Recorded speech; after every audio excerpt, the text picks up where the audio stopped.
Finally guys, जो कैमरे के लिए मैं इतने टाइम से रुका हुआ था, कैनन EOS R5 वो रिलीज़ हो गया है। और उसके साथ साथ कैनन EOS R6 भी रिलीज़ हुआ है। और ये दोनों कैमरास बहुत ज़्यादा तगड़े हैं और इनके जो भी स्पेसिफिकेशन रिलीज़ हुए थे वो सब के सब ट्रू है। और आज मैं आपको ये वीडियो में बताऊंगा कि ये दोनों कैमरास में क्या डिफरेंस है। और अगर आपको ये दोनों में से कोई भी एक कैमरा बाय करना रहेगा तो आपको एक क्लियर आइडिया आ जाएगा कि आपने कौन सा कैमरा बाय करना चाहिए। आज सुबह मैं कैनन इंडिया के वेबसाइट पे गया ये देखने के लिए कि कैनन R5 और R6 अवेलेबल है क्या, तो वहाँ पे नहीं थे। और जैसे ही लॉन्च खत्म हो गया तो मैं फटाक से फिर से कैनन इंडिया के वेबसाइट पे गया ये देखने के लिए कि दोनों का कॉस्टिंग क्या है। और दोनों वहाँ पे अवेलेबल थे और दोनों कैमरास के बाजू में न्यू लिखा था। और वो देख के इतना एक्साइटमेंट हुआ ना, और ऐसा मन कर रहा है कि उसमें से कोई एक बाय कर लूँ। कैनन R5 जो है वो है 3,39,995 का, और जो कैनन R6 है वो है 2,15,995 का। और मेरे हिसाब से ये जो दोनों कॉस्टिंग है ये बहुत ही ज़्यादा कॉम्पिटिटिव कॉस्टिंग है, क्योंकि ये जो स्पेसिफिकेशन हम लोग को दे रहे हैं ये दोनों भी कैमराज, उस हिसाब से इनका जो कॉस्टिंग है ये बहुत एप्ट रखा है। ज़्यादा एक्सपेंसिव भी नहीं है और ज़्यादा चीपर भी नहीं है। और अब भी करंटली जो मार्केट में कैमराज अवेलेबल है उनमें ये स्पेसिफिकेशन बिल्कुल भी अवेलेबल नहीं है।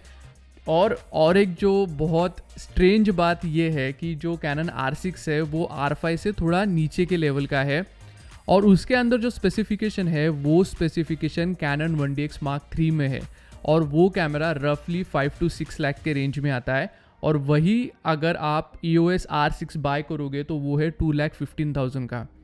तो आप जब ये कंपेयर करते हो ये दोनों भी कॉस्टिंग, तो आपको समझता है कि मिररलेस कैमरा में जो स्पेसिफिकेशन आपको मिल रहे हैं और जो कॉस्टिंग है वो बहुत सही है। तो हम लोग पहले देखेंगे कि कैनन R5 में क्या क्या स्पेसिफिकेशन है और हम में से किसने कैनन R5 बाय करना चाहिए। Let's start. गाइस, जो सबसे पहला कैमरा वो है कैनन EOS R5, जो कि एक फुल फ्रेम कैमरा है और जिसके लिए मैं बहुत ज़्यादा एक्साइटेड हूँ। ये कैमरा बेसिकली 45 मेगापिक्सल का कैमरा है। इसका मतलब ये बहुत ही ह्यूज फाइल साइज़ देगा और इसके साथ साथ बहुत ज़्यादा डिटेल्स भी मिलेंगे। और जो लॉन्च में मुझे समझा उसके अंदर ये मेरे को आइडिया आ रहा है कि जो उसका ISO परफॉर्मेंस है वो बहुत ज़्यादा अच्छा है। ये मैं क्यों बोल रहा हूँ, क्योंकि 45 मेगापिक्सल का कैमरा मतलब उसका जो ISO सेंसिटिविटी रहेगा वो बहुत ज़्यादा ख़राब होने के चांसेस होते हैं। बट वो लोग ऐसा बोल रहे हैं कि अगर 45 मेगापिक्सल का कैमरा है फिर भी अगर ISO 12,000 तक भी लेके गए फिर भी ग्रेन्स नहीं दिख रहे, जो कि बहुत अच्छी चीज़ है। तो 45 मेगापिक्सल का कैमरा है, इसका मतलब उतना ज़्यादा इन्फॉर्मेशन, उतना ज़्यादा डिटेल्स, और जितना ज़्यादा आपके पास डिटेल्स रहेंगे उतना आपका इमेज का क्वालिटी ज़्यादा अच्छा दिखेगा। उसके बाद में ये कैमरे के अंदर 8 स्टॉप इन बॉडी स्टेबलाइजेशन है। इसका मतलब जो हम लोग के लेंस के अंदर स्टेबलाइजेशन रहता है, सिमिलरली अभी वो बॉडी में भी आ गया है। तो कैनन के कैमराज में कभी भी इसके पहले इन बॉडी स्टेबलाइजेशन नहीं आता था, पर ये फर्स्ट कैमराज है कैनन EOS R5 और R6 जिसके बॉडी के अंदर स्टेबलाइजेशन है। इसका मतलब ये होता है कि अगर हम लोग हैंड हेल्ड भी शूट कर रहे हैं तो भी जो अपना शॉट्स रहेगा वो बहुत ज़्यादा स्टेबल रहेगा, क्योंकि जो बॉडी है उसके अंदर भी स्टेबलाइजेशन है और जो लेंसेज है उसके अंदर भी स्टेबलाइजेशन है।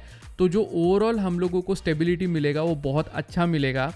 और जो मैंने लॉन्च वीडियो देखा उसके अंदर जो लोगों ने ये कैमरा यूज़ किया है उन्होंने ये बोला कि 1 second of the shutter speed या फिर 2 second of the shutter speed तक भी अगर कैमरा रहेगा तो वो लोग हैंड हेल्ड शूट कर पा रहे थे लॉन्ग एक्सपोजर फोटोग्राफी। और इसका मतलब ये होता है कि ऑलमोस्ट ट्राइपॉड का जितना हम लोग यूज़ कर रहे हैं वो यूज़ ओवर द पीरियड कम होते जाएगा, क्योंकि उसके अंदर इन बॉडी स्टेबलाइजेशन है। मैं ये नहीं बोल रहा हूँ कि ट्राइपॉड ऑब्सोलीट हो जाएगा, बट जैसे हम लोग ट्रैवल वीडियो शूट करते हैं या फिर हैंडल शूट कर रहे हैं उसके अंदर हम लोगों को स्टेबलाइज्ड फुटेज की ज़रूरत होती है। तो जितना कॉम्पैक्ट अपना गेयर रहता है उतना अपने लिए अच्छा होता है। तो सिंस इसके अंदर स्टेबलाइज़र है तो हम लोगों को हर जगह पे ट्राइपॉड निकालने की ज़रूरत नहीं पड़ेगी। ऑब्वियसली जैसे अभी मैं इंटरव्यू या फिर टॉकिंग हेड वाले वीडियो शूट कर रहा हूँ तो हम लोग इतने देर के लिए कैमराज हाथ में नहीं पकड़ सकते, तो उस टाइम पे हम लोग ऑब्वियसली कैमरे पे उसको सेट करेंगे। But most of the time जैसे हम लोग कोई वाइल्ड लाइफ फोटोग्राफी कर रहा है या फिर कोई वेडिंग शूट कर रहा है या फिर एक बेसिक ट्रैवल वीडियो हम लोग शूट कर रहे हैं तो उस टाइम पे हम लोगों को ट्राइपॉड की ज़रूरत नहीं पड़ेगी, और ये बहुत बड़ा प्लस पॉइंट है।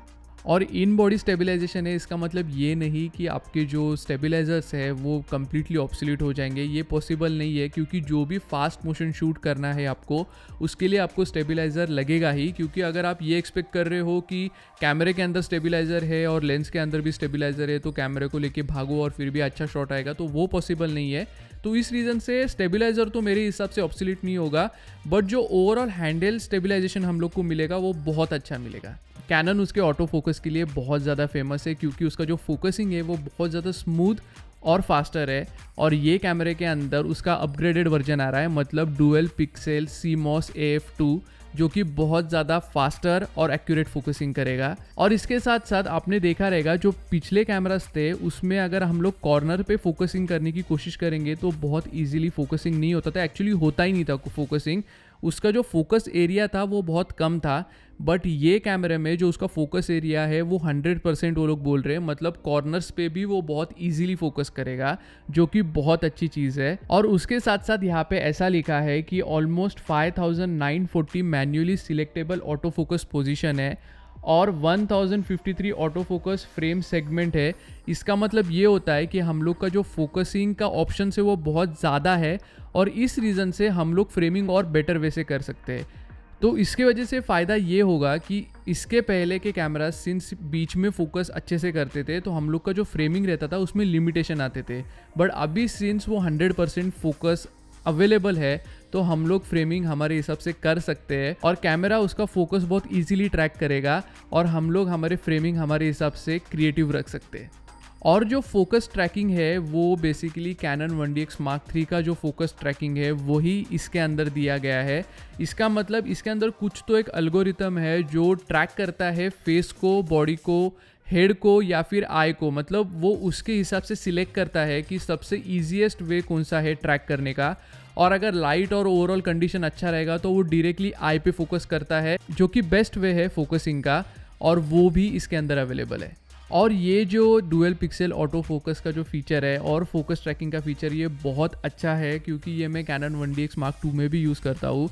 क्योंकि जब भी आप वाइडर एपर्चर वाले लेंसेज यूज़ करते हो, मतलब 70-200 2.8 या फिर 50mm 1.4, तो फोकस करना बहुत ज़्यादा टफ हो जाता है। बट सिंस ये फीचर कैमराज में अवेलेबल है तो बहुत ईजिली आप ये लेंसेज यूज़ कर सकते हो, जिसकी वजह से प्रोडक्शन क्वालिटी भी बहुत अच्छा लगता है। और ये जो फीचर है ये ऑलमोस्ट आज के सिनारियो में हर एक प्रोफेशन में यूज़ होते हैं। अगर आप वेडिंग फोटोग्राफर हो, वाइल्ड लाइफ फोटोग्राफर हो, या फिर एक्शन स्पोर्ट्स वीडियो शूट करते हो, या फिर ट्रैवल वीडियो शूट कर रहे हो, तो ये हर एक जगह पे यूज़ होते हैं। तो मेरे हिसाब से ये फीचर बहुत अच्छा है। और गाइज ये जो ऑटो फोकस है ये ह्यूमन फेस तक लिमिटेड नहीं है, इसके अंदर आप एनिमल के फेस भी डिटेक्ट कर सकते हो। इसका मतलब अगर आपके पास कोई पेट रहेगा तो उसका भी आई डिटेक्ट होके ऑटोमेटिकली वो वहाँ पे फोकस ट्रैक होगा और फोटोज़ आप निकाल सकते हो या फिर वीडियो भी शूट कर सकते हो।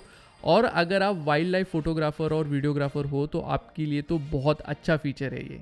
और ये कैमरा 20 FPS तक बर्स्ट मोड में शूट कर सकता है, तो इसका मतलब ये कि आप ऑलमोस्ट कोई भी मूवमेंट मिस नहीं कर सकते, क्योंकि अगर आप इसको कंबाइन करोगे ऑटो फोकस और ट्रैकिंग के साथ तो आपका फोकस तो नहीं जा रहा है, उसके साथ साथ आप इतने सारे फोटोज़ ऑलमोस्ट 1 सेकेंड में क्लिक कर रहे हो, तो आपको सब कुछ कैप्चर करने को मिलेगा। और इसके साथ साथ इसके अंदर साइलेंट बर्स्ट शूटिंग मोड का भी ऑप्शन है। इसका मतलब जब भी आप फोटोज़ क्लिक करोगे तो इसका बिल्कुल भी आवाज़ नहीं आएगा।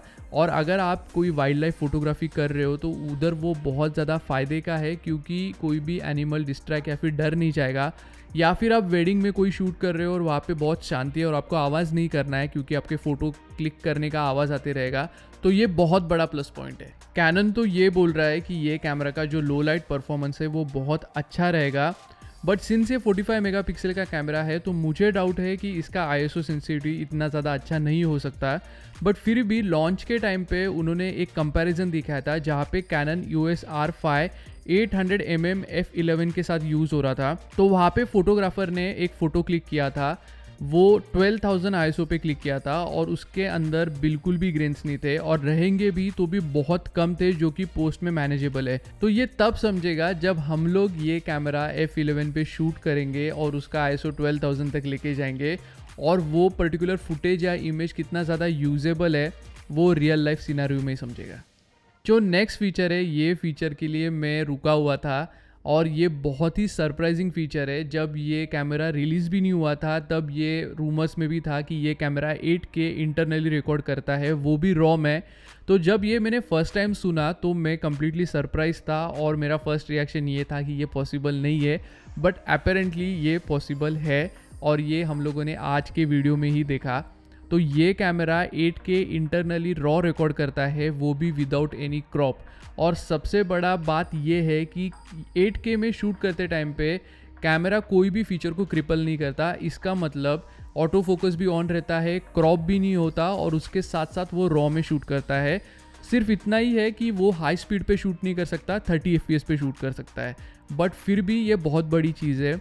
सिंस हम लोग 8K में शूट कर रहे हैं तो पोस्ट प्रोडक्शन में बहुत ज़्यादा फ्लेक्सिबिलिटी मिलता है। हम लोग जूम इन कर सकते हैं, हम लोग पैन कर सकते हैं, और सिंस वो रॉ में है तो हम लोगों के पास बहुत ज़्यादा डिटेल है, तो कलर ग्रेडिंग भी बहुत अच्छे से कर सकते हैं। तो ये 8K का बहुत बड़ा फ़ायदा है। सिर्फ इसके साथ साथ और एक चीज़ जो मेरे माइंड में आई वो ये है, सिंस वो 8K में हम लोग शूट कर रहे हैं तो उसका फाइल साइज़ बहुत बड़ा रहेगा और जो उसका कोडेक है वो 1DX Mark III जैसा ही है। और मैंने सुना है कि वो 1DX Mark II से थोड़ा बेटर है, बट फिर भी अभी तक प्रीमियर प्रो या फिर जो एडिटिंग सॉफ्टवेयर है वो उसको इतना इजीली हैंडल नहीं कर पा रहे। तो 8K में शूट करने के बाद वो कितना इजीली हम लोग एडिट कर सकते हैं वो भी एक बहुत बड़ा क्वेश्चन मार्क है। और उसके साथ साथ जब हम लोग 8K में शूट करेंगे तो कैमरा कितना ज़्यादा हीटअप होगा ये भी हम लोगों ने माइंड में रखना चाहिए, क्योंकि ये कैमरा एक कॉम्पैक्ट कैमरा है और इसके अंदर मुझे नहीं लगता कि कोई फ़ैन रहेगा जिसकी वजह से ये हीट बाहर जाने वाला है। तो 8K में अगर हम लोग इंडिया में शूट करेंगे तो इंडिया में ऑलरेडी ह्यूमिडिटी बहुत ज़्यादा होता है और बहुत कम टाइम के लिए हम लोग को ऐसा वेदर मिलता है कि जो प्लेजेंट होता है। बाकी टाइम पे बहुत ज़्यादा गर्मी होती है, तो वो टाइम पे अगर हम लोग आउटडोर शूट कर रहे हैं तो वो कितना सपोर्ट करेगा वो मुझे जानना है, और वो हम लोग के हाथ में जब कैमरा आएगा तभी समझेगा। बट फिर भी सिंस इसके अंदर 8K रिकॉर्डिंग का ऑप्शन है तो वो बहुत बड़ा थम्स अप है। और हीटिंग के साथ साथ मैंने और एक चीज़ ये नोटिस की कि ये कैमरे के अंदर 2 कार्ड स्लॉट्स है। एक है वो है CF एक्सप्रेस और दूसरा है वो है SD। तो जो CF एक्सप्रेस है वही मोस्टली यूज़ होगा 8K शूट करने के लिए, और जो SD है मुझे नहीं लगता कि उसके अंदर उतना ज़्यादा फास्ट ट्रांसफ़र स्पीड रहेगा कि उसके अंदर भी 8K रिकॉर्ड हो सकता है। और ये सेम प्रॉब्लम मैं Canon 1DX Mark II में भी फेस करता हूँ। अगर मुझे 4K 60 FPS शूट करना है तो मुझे CFast 2 कार्ड ही यूज़ करना पड़ता है। उसके अंदर CF कार्ड जो दूसरा मुझे ऑल्टरनेटिव है उसके अंदर वो 4K शूट नहीं कर सकता। तो ये भी एक बहुत बड़ा प्रॉब्लम है। तो अगर आप 8K में शूट करना चाहते हो तो आपको CF एक्सप्रेस ही यूज़ करना पड़ेगा। ये तो हुए थोड़े नेगेटिव पॉइंट्स, बट फिर भी हम लोग वापस पॉजिटिव पॉइंट्स पे आते हैं। वो ये है कि सिंस हम लोग 8K में शूट कर रहे हैं तो हम लोग इसका स्क्रीन ग्रैब ले सकते हैं, जो कि ऑलमोस्ट 35 मेगापिक्सल का रहेगा, जिसको हम लोग फोटोशॉप में अच्छे से एडिट भी कर सकते हैं। तो अगर आपने कोई वीडियो शूट 8K में किया है तो उसका स्क्रीन ग्रैब लेके आप आराम से वो फ़ोटो अपलोड भी कर सकते हो, क्योंकि उसके अंदर काफ़ी अच्छे डिटेल्स रहेंगे क्योंकि वो रॉ में शूट हुआ है। जो नेक्स्ट फीचर है वो मेरा पर्सनल फेवरेट है, क्योंकि ये कैमरा 4K 120 FPS तक शूट करता है। और 4K में जब हम लोग 120 FPS देखेंगे तो वो बहुत बड़ा प्लस पॉइंट है, क्योंकि स्लो मोशन किसको अच्छा नहीं लगता, राइट? सबको अच्छा लगता है। और अगर वो 4K में है तो बात एकदम अलग है। ऑब्वियसली ये रॉ में शूट नहीं करता, बट अगर आपको 4K का फाइल मिल रहा है और अगर आप उसको एडिट करके एक HD फाइल में अपलोड करोगे तो जो डिटेल्स रहेंगे वो नेक्स्ट लेवल रहेंगे। पर मैंने यहाँ पे एक चीज़ नोटिस ये की है कि ये 4K 120 FPS तो देता है, बट HD में 120 FPS नहीं है, HD में सिर्फ 60 FPS ही लिखा है। तो ये कुछ तो टेक्निकल प्रॉब्लम या फिर सॉफ्टवेयर का ही प्रॉब्लम रहेगा। ऑब्वियसली कैनन इसको अपग्रेड करके 120 FPS HD में देगा ही। मुझे ये लग रहा था कि HD में 240 FPS देना चाहिए था, तो वो और बड़ा प्लस पॉइंट होता था, क्योंकि अभी भी काफ़ी सारे लोग HD में शूट करते हैं। 4K में इतना ज़्यादा शूट करने वाले लोग नहीं है, और एटलीस्ट YouTube पे अगर आप कंटेंट डाल रहे हो तो आप 4K पे शूट नहीं करोगे, क्योंकि उतना स्ट्रॉन्ग मशीन हर एक के पास नहीं होता। तो अगर वो HD में 240 FPS अगर देंगे तो बहुत बड़ा प्लस पॉइंट होता। बट यहाँ पे प्रॉब्लम ये है कि HD में 120 नहीं है, 60 है। बट जैसे ही सॉफ्टवेयर अपडेट आएगा तो उसमें 120 FPS हो जाएगा।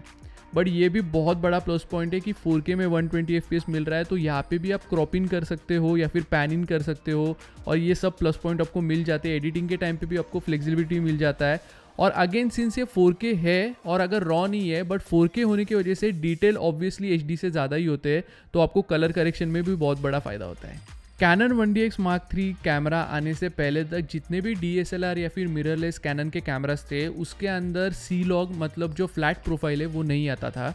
बट ये जो कैमरा है और जो 1DX Mark III है उसके अंदर फ्लैट प्रोफाइल भी उन्होंने दिया है। इसका मतलब जो हम लोग के हाइलाइट्स और जो शैडोज़ है वो भी रिटेन रहेंगे और एडिटिंग के टाइम पे हम लोग ये दोनों रिटेन करके उसको अच्छे से एडिट कर पाएंगे। तो जो अपने को डिटेल्स मिलेगा हाईलाइट एरिया में और शैडो एरियाज़ में वो भी बहुत अच्छा रहेगा। और कैनन वेबसाइट पे ये लिखा है कि अगर हम लोग फ्लैट प्रोफाइल पे शूट कर रहे हैं तो हम लोग को ऑलमोस्ट 12 स्टॉप तक डायनामिक रेंज मिलेगा, जो कि बहुत बड़ी बात है। सो गाइज ये हाईलाइटिंग फीचर्स थे कैनन EOS R5 के, जो मेरे हिसाब से आपको पता होने चाहिए अगर आप ये कैमरा बाय करने के लिए सोच रहे हो। तो अभी मैं नेक्स्ट कैनन EOS R6 के बारे में बताऊंगा और लास्ट में आपको बताऊंगा कि आपने कौन सा कैमरा बाय करना चाहिए। So let's start with Canon EOS R6। Guys जैसे मैंने आपको स्टार्टिंग में बोला कैनन EOS R6 जो है उसके जो फीचर है वो ऑलमोस्ट आप 1DX Mark III के साथ कंपेयर कर सकते हो। बट फिर भी एक फ़नी चीज़ यहाँ पे ये है कि जब आप वेबसाइट पे जाते हो तो कैनन EOS R5 पे लिखा है प्रोफेशनल कैमरा और कैनन EOS R6 पे लिखा है फॉर एंथुजियास्ट, पर उसके जो फीचर्स है वो बहुत तगड़े हैं। तो अभी हम लोग वो एक्सप्लोर करते हैं। सो R6 जो है वो 20 मेगापिक्सल का फुल फ्रेम कैमरा है और जो 1DX Mark III है वो 20.2 मेगापिक्सल का फुल फ्रेम कैमरा है। इसका मतलब जो दोनों के सेंसर साइज़ है ऑलमोस्ट सिमिलर है और जो डिटेल मिलेगा वो भी ऑलमोस्ट सिमिलर मिलेगा। उसके साथ साथ ये कैमरे के अंदर भी 8 स्टॉप इन बॉडी स्टेबलाइजेशन है जो अपने कैनन EOS R5 के अंदर भी है। तो जैसे मैंने उधर कंपेयर किया कि आपको हैंडल फुटेज और वो जो सब एडवांटेज है वो आपको यहाँ पे भी मिलेगा। उसके साथ साथ यहाँ पे ऐसा लिखा है कि ये लो लाइट में बहुत अच्छा परफॉर्म करेगा। तो ये बिलीवेबल है क्योंकि ये 20 मेगापिक्सल का कैमरा है, तो यहाँ पे ऑब्वियसली जो लो लाइट कैपेबिलिटी रहेगा वो मेरे हिसाब से, और अगर हम लोग टेक्निकली कंपेयर करेंगे तो R5 से बेटर ही होना चाहिए क्योंकि सिंस इसका मेगापिक्सल कम है तो जो इसका ISO सेंसिटिविटी है वो बहुत अच्छा रहेगा। इसके अंदर Digic X प्रोसेसर है जो कि कैनन 1DX Mark III में भी है। उसके साथ साथ कैनन R5 में जितने भी फीचर्स है वो सब के सब R6 में है। इसका मतलब 20 FPS बर्स्ट शूट और साइलेंट शूटिंग मोड ये भी ये कैमरे के अंदर है, प्लस जो फोकस ट्रैकिंग है और डुअल पिक्सल ऑटो फोकस जो है वो भी ये कैमरा में है। फेस डिटेक्शन, आई डिटेक्शन और एनिमल डिटेक्शन ये भी ये कैमरा में है। तो जब आप ये कैमरा R5 के साथ कंपेयर करते हो तो बहुत ज़्यादा डिफरेंस नहीं है, जो कि बहुत सरप्राइजिंग है क्योंकि मुझे ये लगा था कि R6 के अंदर जो फीचर्स रहेंगे वो थोड़े क्रिपल्ड रहेंगे, बट ऐसा बिल्कुल भी नहीं है। बट अगर आप ये कैमरा वीडियो शूट करने के लिए ले रहे हो तो ऑब्वियसली कोई फीचर्स नहीं है जो कि R5 में है। जैसे कि ये कैमरा 8K में शूट नहीं कर सकता, ये कैमरा 4K 60 FPS तक शूट कर सकता है और वो रॉ में नहीं शूट होता, तो ये एक प्रॉब्लम है। बट मेरे हिसाब से 4K 60 FPS अगर ये कैमरा में मिल रहा है तो वो बहुत बड़ी बात है क्योंकि कैनन 1DX Mark II में 4K 60 FPS मिलता है और वो कैमरा मेरे पास है और वो कैमरा मैंने 5 लाख में बाय किया था और ये कैमरा ऑलमोस्ट 2,50,000 के रेंज में है, मतलब हाफ से भी कम। एक्चुअली 2,50,000 भी नहीं है, ये कैमरे का कॉस्टिंग है 2,15,995, मतलब हाफ से भी कम है। तो उस हिसाब से ये कैमरा बहुत अच्छा है क्योंकि 4K 60 FPS मिल रहा है। और ऑब्वियसली मैंने ये भी सुना है कि इसका जो कोडेक है वो कैनन 1DX Mark II जैसा नहीं है। कैनन 1DX Mark II का 4K 60 FPS का कोडेक इतना बेकार है, अगर मैं उसको एडिटिंग सॉफ्टवेयर में डालूँ तो वो एडिटिंग सॉफ्टवेयर इतना स्लो हो जाता है कि उसको मुझे कंप्रेस करके ही एडिट करना पड़ता है, उसको मैं डायरेक्टली एडिट नहीं कर सकता। और वो सिर्फ मेरे लैपटॉप या फिर मेरे डेस्कटॉप तक लिमिटेड नहीं है, मैंने काफ़ी लोगों से सुना है कि अगर उनका डेस्कटॉप पावरफुल भी रहेगा फिर भी प्रीमियर प्रो या फिर FCP-X वो कोडेक को इतना इजीली सपोर्ट नहीं करता, उस रीज़न से वो लैग होता ही है। बट वो प्रॉब्लम कैनन EOS R5 और R6 में नहीं है। जैसे आप कैनन EOS R5 में 8K का स्क्रीन ग्रैब ले सकते हो, सिमिलरली आप यहाँ पे भी 4K का स्क्रीन ग्रैब ले सकते हो। ऑब्वियसली डिटेल्स उतने नहीं मिलेंगे, बट जब हम लोग ये कैमरा बाय करेंगे तो बहुत नेक्स्ट लेवल बम्प रहेगा, तो 4K का स्क्रीन ग्रैब भी बहुत अच्छा लगेगा। तो वो हिसाब से ये स्क्रीन ग्रैब भी बहुत यूजेबल रहेगा और इसके भी डिटेल्स बहुत अच्छे रहेंगे। उसके साथ साथ सिमिलरली इसके अंदर भी C-Log मिल रहा है, जो मैंने R5 में आपको एक्सप्लेन किया, जो कि फ्लैट प्रोफाइल है। उसके अंदर हम लोग 12 स्टॉप तक डायनामिक रेंज हम लोग को मिलता है। तो इस रीज़न से इधर भी जब हम लोग एडिटिंग और कलर ग्रेडिंग करेंगे तो ये भी बहुत अच्छा फ़ायदे वाला चीज़ रहेगा। सो गाइज, ये थे हाईलाइटिंग फीचर्स R6 के। अभी हम लोग बात करते हैं main differences between R5 and R6। तो जो R5 है वो 45 मेगापिक्सल का कैमरा है और जो R6 है वो 20.2 मेगापिक्सल का कैमरा है। तो अगर आप वाइल्ड लाइफ फोटोग्राफी कर रहे हो या फिर अगर आप फ़ोटो निकाल के उसको प्रिंट करते हो बड़े बड़े होर्डिंग्स के लिए और आपको डिटेल्स बहुत ज़्यादा मैटर करता है, तो आपने कैनन EOS R5 लेना चाहिए। और जो कैनन EOS R6 है वो भी बहुत अच्छा कैमरा है, वो भी बहुत अच्छे फ़ोटोज़ निकालेगा, बट आपको उतना ज़्यादा डिटेल्स नहीं दे पाएगा। बट मेरे हिसाब से यहाँ पे जो सबसे बड़ा plus point cannon EOS R6 का रहेगा, जो कि हम लोगों ने अपने पिछले कैमरेज में नोटिस किया है, वो ये है कि 20.2 मेगापिक्सल है तो वो लो लाइट में बहुत अच्छा परफॉर्म करेगा। तो उस रीज़न से वो वीडियो में और जब लो लाइट रहेगा और वहाँ पे अगर कोई फ़ोटोज़ क्लिक किया तो उधर वो अच्छा परफॉर्म कर सकता है। बट कैनन ने ये बोला है कि कैनन EOS R5 लो लाइट में भी बहुत अच्छा परफॉर्म करेगा।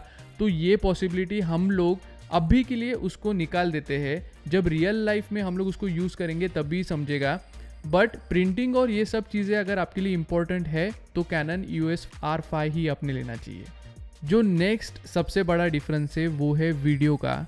जो EOS R5 है वो 8K रॉ में शूट करता है और जो EOS R6 है वो 4K 60 FPS without raw shoot करता है।